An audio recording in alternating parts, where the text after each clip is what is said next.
नमस्कार, मी वैद्य गजानन वडजे आज तुमच्यासाठी नवीन व्हिडिओ घेऊन येत आहे। मग पूर्वकर्म म्हणजे काय याबद्दल मी तुम्हाला थोडंसं ज्ञान शेअर करणार आहे। तर आज आपण बघणार आहोत स्नेहन। तर आयुर्वेदामध्ये स्नेहनाला अतिशय महत्त्व दिलेलं आहे। पंचकर्मापूर्वी स्नेहन, पण आयुर्वेदात स्नेहनाचे अभ्यंतर आणि बाह्य असे प्रकार सांगितलेले आहेत। त्यामध्ये अभ्यंतर म्हणजे मुखावाटे घेऊन अभ्यंतर स्नेहन करणे आणि बाह्य म्हणजे की सर्व अंगावरती तेलाने अभ्यंग करणे, याला बाह्य स्नेहन म्हणतात। की स्नेहन म्हणजे घरी येऊन कोणी केलं तर तसं नाही करावं, कारण का तर त्यामध्ये बऱ्याच गोष्टीला स्नायू दुखावू शकतात। बाह्य स्नेहनाचं महत्त्व काय, तर आपण जे आपल्याला बाहेरून दिसणारे अवयव आहेत आपल्या शरीरातील, जसे की कान आहे, डोळा आहे, नाक आहे, तसाच एक सर्वात महत्त्वाचा आणि सर्वात मोठा शरीरातला अवयव म्हणजे त्वचा आहे। त्वचा ही आपल्या वातावरणातील सर्व बदलाला सर्वात पहिले फेस करत असते। जसे की शीतस्पर्श आहे, वातावरण थंड झालं की त्वचेला ते ॲडजस्टमेंट करावं लागतं। तापमान वाढल्यानंतर शरीरातील तापमान मेंटेन करणं हे त्वचेचं सगळ्यात महत्त्वाचं कार्य असतं।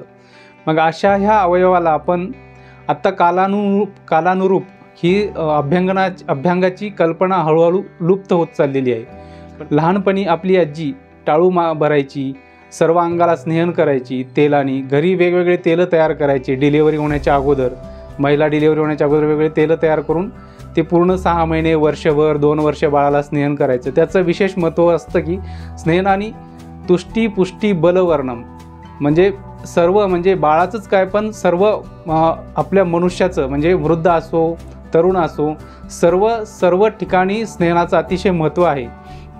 त्यामध्ये काय होतं, स्नेहनाने सर्व त्वचेला मुलायमता येते, त्वचा स्निग्ध होते, ज्यांची त्वचा रुक्ष आहे त्यांची स्निग्ध होते। म्हणजे बल दृढ करण्यात म्हणजे शरीर बल वाढवण्यामध्ये स्नेहनाचं अतिशय महत्त्व आहे। तर आता दुसरा प्रश्न येतो की स्नेहन करायचं कशाने। सर्वांना परवडणारा असं असेल तर लाकडी घाण्यावरचं तिळाचं तेल हे स्नेहनासाठी सर्वोत्तम आहे। मग ते कसं करायचं की थंड तेलाने कधीही स्नेहन करू नये, सुकोष्ण तेलाने म्हणजेच की जसं जेवढं सहन होईल एवढं तेल कोमट करायचं आणि त्यांनी पूर्ण अंगाला स्नेहन करायचं। आता बाह्य स्नेहनाचे पण प्रकार आहेत, जसे की सर्वांग स्नेहन म्हणजे तळपायापासून डोक्यापर्यंत हे सर्वांग स्नेहन झालं, आणि स्थानिक स्नेहन म्हणजे एकाच भागावरती स्नेहन करणे। आयुर्वेदाने root of administration of drugs असं आयुर्वेदामध्ये पण वर्णन आहे आणि सर्व ॲलोपॅथीमध्ये पण वर्णन आहे की त्यामध्ये की औषधी शरीरामध्ये घेण्याचे मार्ग, त्यातला त्वचा एक मार्ग आहे आणि ते अतिशय महत्त्वाचा रूट आहे म्हणजे मार्ग आहे।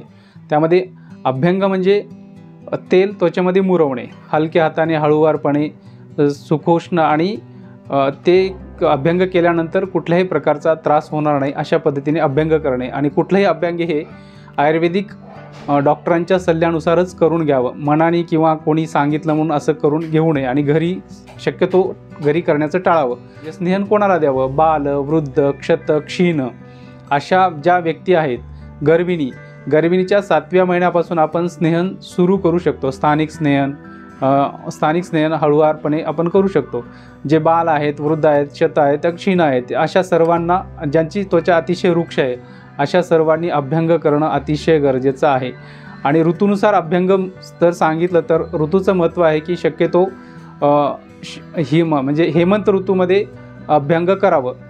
ज्याप्रमाणे कोजागिरी पौर्णिमेला आपण दुग्धपान सेवन करतो ते अभ्यंतर स्नेहनाचा प्रकार आहे, आणि त्यानंतर दीपावलीचे फक्त 5च दिवस आपण स्नेहन करतो अभ्यंग, त्यानंतर आपण त्याकडे बघत नाही। पण हेमंत ऋतूमध्ये सर्व ऋतू संपेपर्यंत नित्य अभ्यंग करणं अतिशय महत्त्वाचं आहे। हे सर्वांनी लक्षात ठेवण्यासारखी गोष्ट आहे। आणि स्नेहन कुणी करू नये, तर त्यामध्ये विशेषतः येतं ज्यांना अतिसार आहे, आगळीमांद्य आहे, अतिस्थूल व्यक्ती आहेत, आणि गर्भिणीची पहिली 6 महिने स्नेहन शक्यतो टाळावं म्हणजे करू नये असे हे वर्णन आलेले आहे।